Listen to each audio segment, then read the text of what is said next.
Assalamualaikum warahmatullahi wabarakatuh. Selamat berjumpa lagi anak-anak. Dalam video pembelajaran kali ini saya akan menyampaikan bagaimana cara menentukan peluang suatu kejadian. Dan video ini merupakan kelanjutan dari video sebelumnya, di mana pada video yang lalu saya sudah menyampaikan cara menentukan peluang secara empiris. Untuk kali ini saya akan menyampaikan bagaimana cara menentukan peluang suatu kejadian secara teoritis.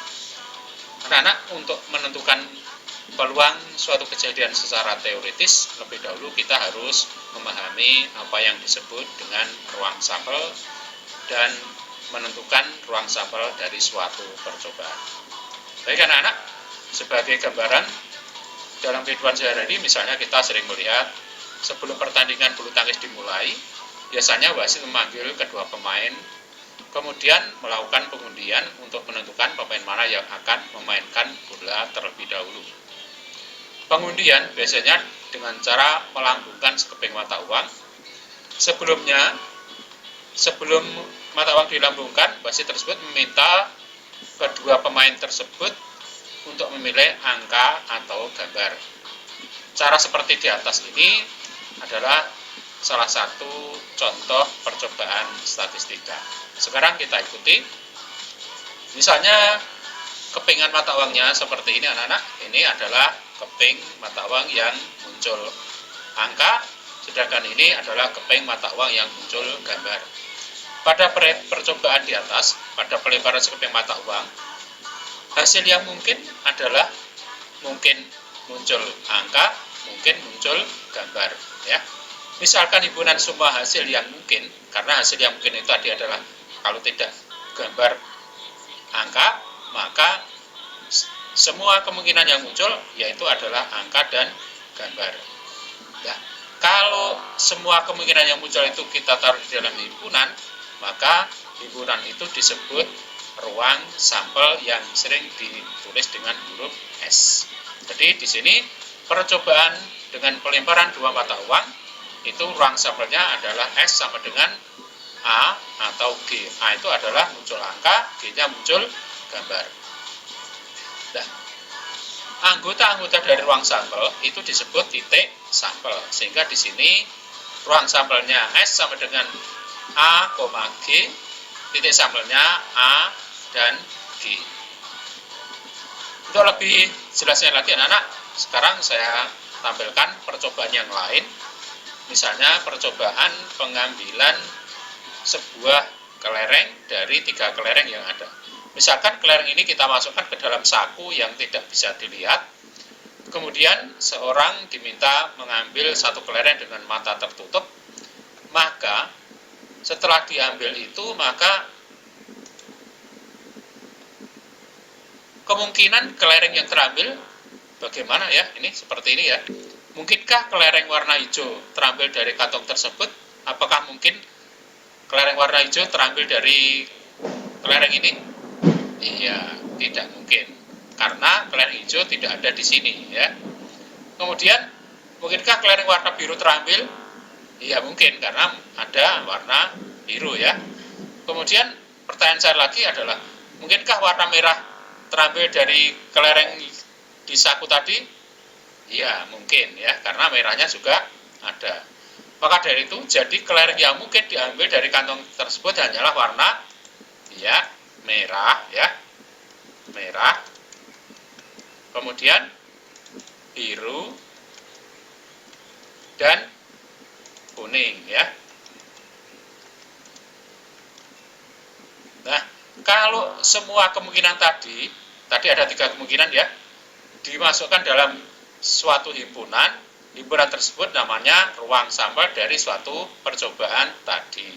Jadi, pada percobaan pengambilan sebuah kelereng, dari 3 kelereng merah, biru, kuning, didapat ruang sampelnya yang anggotanya merah, biru, dan kuning ya.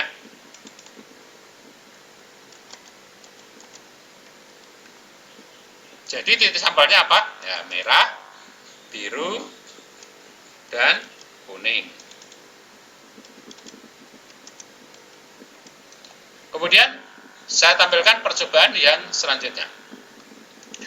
Misalnya kita mengadakan percobaan melempar sebuah dadu. Anak-anak sudah kenal ya dadu ya? Ya. Dadu itu memiliki 6 mata dadu, yaitu mata dadu 1, ada mata dadu 2, ada mata dadu 3 ya, ada mata dadu 4, mata dadu 5 dan mata dadu 6. Jadi dadu memiliki 6 sisi, dari setiap sisinya itu diberi mata dadu ya, dari 1 sampai 6. Bentuknya seperti ini. Kalau sebuah dadu ini saya lempar, maka kemungkinan yang muncul di atas adalah, apakah mungkin 2 muncul di atas? Ya, karena di dalam dadu ada mata 2 ya. Kemudian apakah 6 muncul di atas? Mungkin ya. Ya. Kemudian mungkinkah 8 muncul di atas? Iya, tidak. Kenapa ya? Ya, karena angka 8, mata dadu 8 tidak mungkin ada dalam dadu, karena maksimal hanya 6. Jadi, semua kemungkinan permukaan yang muncul pada percobaan di atas hanyalah angka 1, angka 1, angka 2, angka 3, angka 4, angka 5 ya. Kemudian angka 6, angka 1, 2 ya, 3, 4, 5 dan 6. Jadi hanya 6 ya. Terus ruang sampelnya apa? Ya, ruang sampelnya berarti semua kemungkinan yang muncul ini tadi ya. Ini kita masukkan di dalam anggota ruang sampel. Ini kita masukkan di sini ya. Nah, ini ruang sampelnya. Titik sampelnya apa? Nah, titik sampelnya ya tadi semua yang mungkin muncul tadi. Inilah titik sampelnya ya. Kemudian saya tampilkan percobaan yang ketiga ya. Sekarang kalau saya membuat suatu percobaan mengambil satu undian dari beberapa gunungan kertas ya, di mana gunungan kertas itu diisi nomor-nomor berikut 7, 9, 11, 13, 15 dan 17. Kalau diambil secara acak artinya tidak pilih-pilih ya. Ini digulung kemudian tidak tampak nomornya, kemudian diambil satu. Mungkinkah angka 1 terambil? Ya. Kenapa ya? Ya tidak mungkin ya, karena satunya tidak mungkin ada di sini. Mungkinkah 10 terambil? Tidak, karena 10-nya tidak ada. Mungkinkah 7 terambil? Ya, di sini ada. Mungkinkah 11 terambil? Mungkin, karena 11 ada. Jadi sebutkan nomor yang mungkin terambil, ya berarti yang mungkin terambil adalah ya 7 ya. Kemudian mungkin 11, terus mungkin 13 ya, 13, kemudian mungkin lagi setelah 13 mungkin 15, kemudian mungkin lagi 17, kemungkinan lain adalah 9, sudah ada ya, 9 ya, 9 tadi belum ada ya, 9 ya. Jadi ada 1, 2, 3, 4, 5, 6, ada 6 kemungkinan, 1, 2, 3, 4, 5, 6 ya. Ada 6 kemungkinan. Inilah ruang sampel dari percobaan tersebut. Titik sampelnya mana? Ya, titik sampelnya berarti ada 7, 11, 13, 15, 17, 9. Inilah ruang titik sampel dari percobaan dari pengambilan satu undian dari 6 undian yang ada. Kemudian kalau saya mengambil percobaan ini, saya melempar 2 keping mata uang logam bersama-sama ya. Kalau saya melempar 2 keping mata uang bersama-sama, maka yang muncul tentu ada 2 kemungkinan ya. Kemungkinannya adalah 1, mungkin angka dengan angka ya. Yang kedua mungkin gambar dengan gambar. Mungkin angka dengan gambar, mungkin gambar dengan angka. Artinya apa ini? Ini kalau angka dengan angka ini artinya mata uang yang pertama angka, mata uang yang kedua juga muncul angka. Kalau ini A, G artinya uang pertama muncul angka, uang kedua muncul gambar. Kemudian yang ini artinya mata uang pertama muncul gambar, mata uang kedua muncul angka. Yang keempat adalah muncul gambar dan muncul gambar. Nah, keempat ini tadi adalah kemungkinan yang mungkin muncul.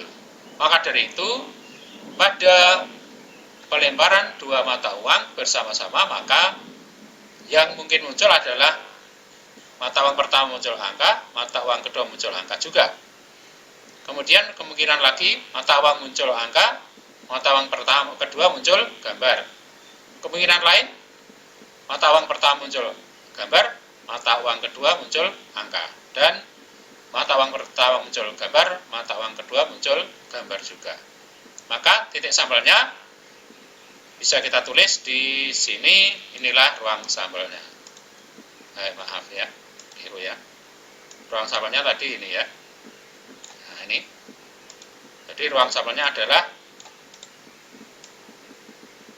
itu.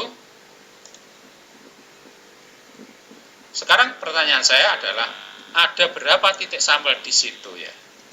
Nah, kalau kita hitung di sini titik sampelnya ada 1, 2, 3, 4. Jadi pada percobaan pelemparan dua mata uang memiliki 4 titik sampel. Supaya gampang, bisa kita buat tabel seperti ini. Ini angka mata uang pertama, mata uang kedua, ya. Ini angka, gambar, angka, gambar. Ini mata uang kedua, mata uang pertama, ini mata uang kedua. Jadi ini kita gariskan, mata uang pertama, mata uang kedua, mata uang pertama, mata uang kedua, mata uang pertama, mata uang kedua, mata uang pertama, mata uang kedua. Sehingga ruang sampelnya ada 4 seperti yang saya sampaikan di sini. Demikian anak-anak mengenai ruang sampel dan titik sampel. Sekali lagi ini perhatikan baik-baik, sebab ini nanti sebagai dasar untuk mempelajari menentukan peluang secara teoritis. Demikian anak-anak, mudah-mudahan bermanfaat. Wassalamualaikum warahmatullahi wabarakatuh.